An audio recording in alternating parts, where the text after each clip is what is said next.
歡迎返到嚟日常研究部。你有冇試過俾自己隻貓搞到好崩潰啊？甚至都開始對佢幾灰心下呢？明明你就錫佢錫到窿，但佢就成日好似嫌棄你咁，甚至做埋啲嘢激到你嘔血。例如喺你張新床單度就地解決，一摸完佢就即刻舔毛，甚至成日俾個背脊得住你。你可能會諗，唔通真係憎我憎到出晒面？今集我哋嚟嘗試為佢哋平反。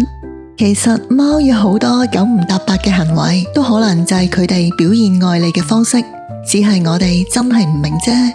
有最新嘅動物行為學研究就發現，貓對主人嘅感情同依戀原來超乎我哋想象咁深，甚至有科學家話，對人類嚟講，貓比狗更療癒。以下落嚟，我哋綜合7個最容易令你會錯意你隻貓嘅行為。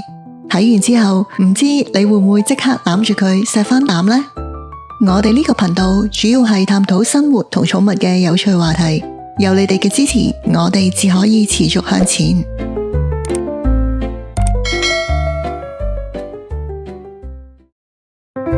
隨處大小二便。講真，呢種情況真係最驚嚇。你隻貓明明識得自己去沙盤，但偏偏要喺你張床、枕頭、衫上面當住你面就地解決。有時甚至喺趁你唔為意、唔喺屋企先做，完全唔知幾時發生。你第一個反應好難唔諗到，佢係咪想報復啊？我今朝好似遲咗餵佢咯，定係報復我仲未清沙盤呢？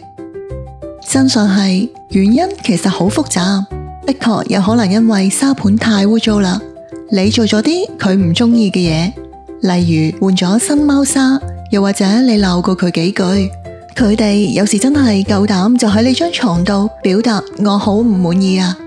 但同時都可能係其他原因，例如身體覺得唔舒服，又或者呢排同你相處嘅時間又少咗，成間屋最有你嘅氣味就係你張床。嗰度咪係令佢最有安全感咯。仲有機會可能係壓力大、焦慮，甚至只不過係貓砂盤有問題，例如太細或者位置唔啱咁咯。留意，如果貓突然轉移喺床上面或者其他地方解決，記得唔好鬧佢住啊。可以先檢查沙盤係咪夠乾淨、夠唔夠大、夠唔夠隱蔽先。另外，你都要諗下最近有冇做過啲令貓唔開心嘅嘢啊？如果佢當住你面咁做，可以觀察埋佢方便時嘅表情。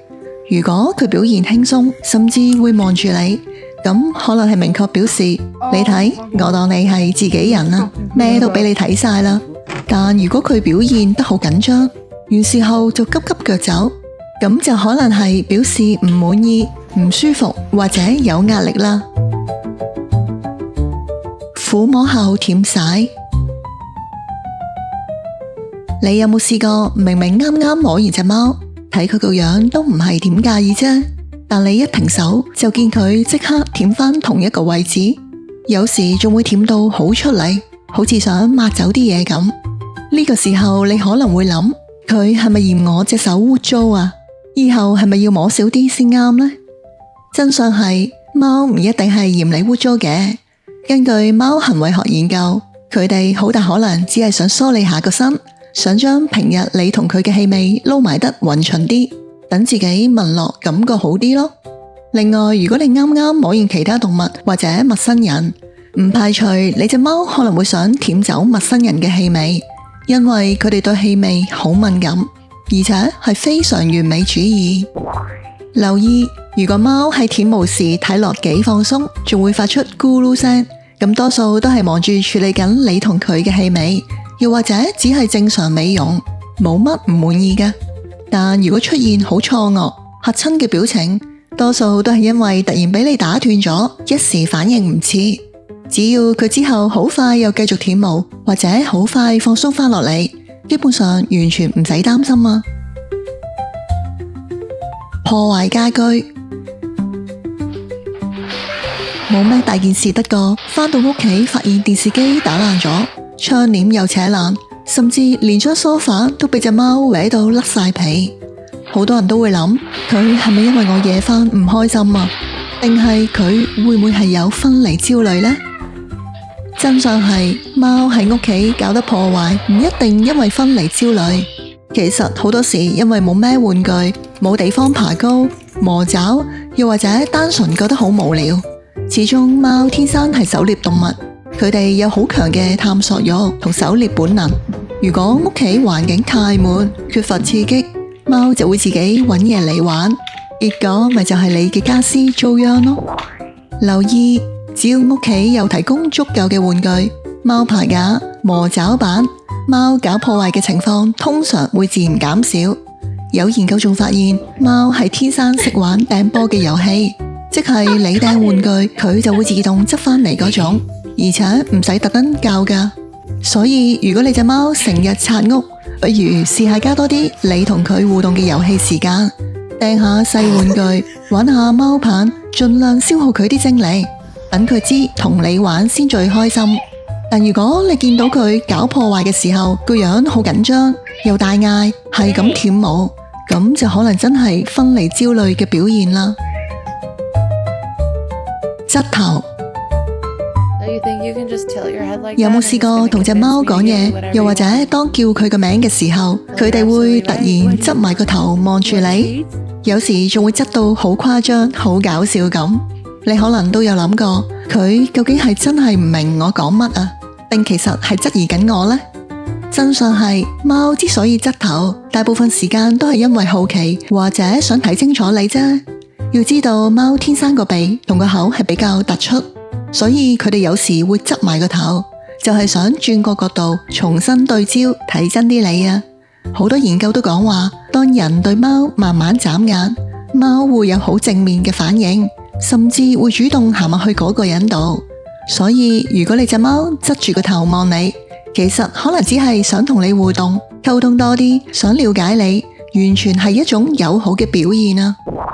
留意，你仲可以觀察埋貓側頭時嘅情緒。如果佢表現到好輕鬆，會擺尾，又或者會發出咕嚕聲，咁通常都係好奇，好正常嘅行為嚟。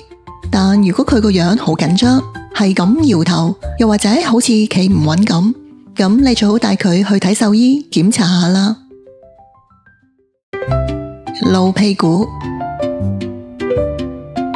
呢個畫面可以話係人貓相處中常見最尷尬嘅行為，就喺當你啱啱摸緊你隻貓，佢都好似好享受咁，但下一秒佢就突然翹高個屁股，甚至將個菊花對正你塊面，你好難唔會俾佢嘅動作誤會咯。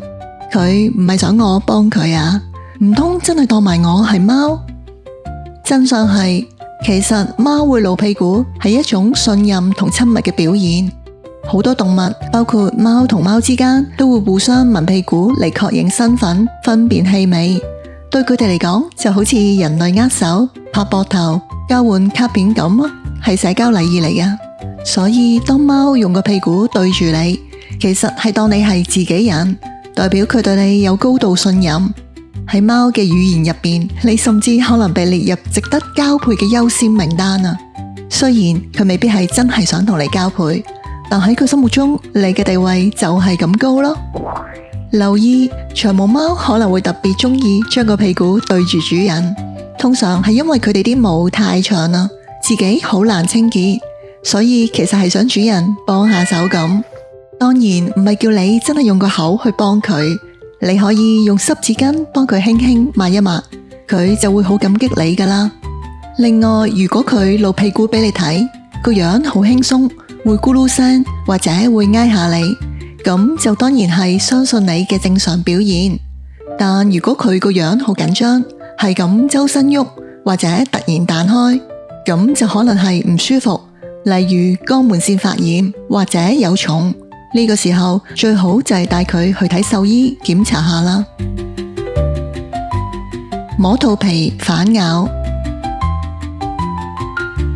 相信呢個係最伏，亦係令最多主人受傷嘅行為。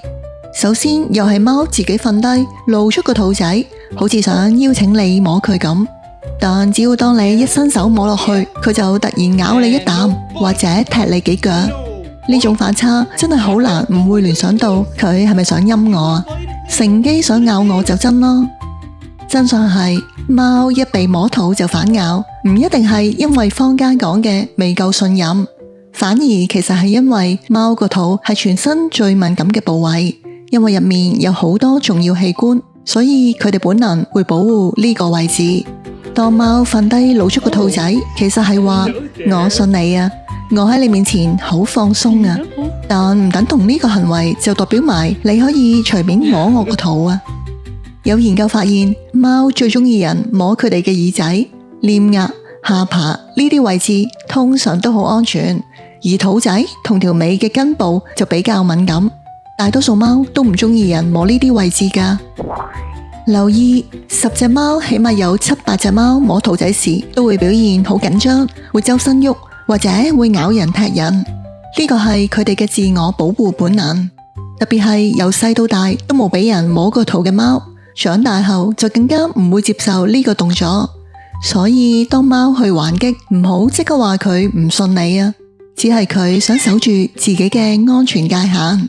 真係可以任摸肚仔，仲會咕嚕咕嚕會主動反肚嘅貓，其實喺現實中只係佔少數。用頭撞人，好多主人都知道貓用頭撞人係表達愛意，但有時佢哋唔係每次都咁溫柔，有時仲會好大力咯，好多次成個頭猛咁撞落嚟，唔痛就假啦。自然會諗佢係咪有乜唔開心啊？定係想用個頭嚟同我投訴？真相係貓用頭撞人，其實係一種好親密嘅示愛方式。貓嘅頭部、臉頰、下巴附近都有好多氣味腺體。當佢哋用頭撞人嘅時候，其實係想將自己嘅氣味留喺你身上，即係標記你係佢嘅人咯。就好似當你係自己媽媽或者屋企人咁，係一種好深厚嘅愛情表現。至於點解有時會撞得咁大力，其實可能因為佢哋太興奮、太掛住你，或者太肚餓，佢會用盡全身嘅氣力嚟表達佢嘅愛意或者訴求，想你即刻理佢咯。某程度上亦都反映咗佢對你嘅依賴同期望有幾高啊。留意，如果貓撞你嘅時候特別熱情，係咁喐個頭擰嚟擰去，撞完走開又再返嚟撞過，多數係想你摸佢多啲，或者陪佢玩，爭取更多嘅互動。相反，如果佢用個頭撞你嘅時候，個樣好輕鬆，會咕嚕咕嚕，或者會挨下你，咁就只係想同你親密啲，想嗲你一陣，就覺得好冧好滿足啦。